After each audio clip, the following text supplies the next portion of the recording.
Jelang momen pemilihan kepala daerah yang akan segera dimulai, PJ Sekda Palembang meminta seluruh aparatur sipil negara di lingkup pemerintah Kota Palembang untuk menjaga netralitas dan tidak berpihak.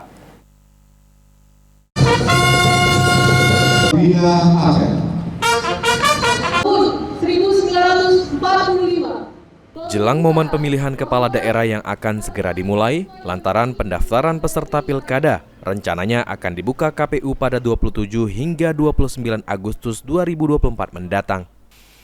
PJ Sekda Palembang Afrizal Hashim meminta seluruh aparatur sipil negara di lingkup pemerintah Kota Palembang untuk menjaga netralitas dan tidak berpihak sesuai arahan yang diberikan oleh PJ Wali Kota Palembang.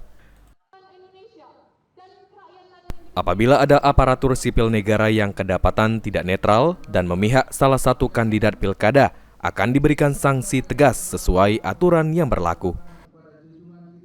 Untuk menegakkan keadilan, yang pasti ASN ini harus netral, harus tidak memihak, dan seperti yang disampaikan oleh Pak Wali Kota dalam upacara BKB kemarin, beliau meminta seluruh ASN Kota Palembang ini harus netral, tidak memihak, dan apabila ada yang melanggar itu, kata beliau kemarin di BKB itu akan diberikan sanksi yang tegas.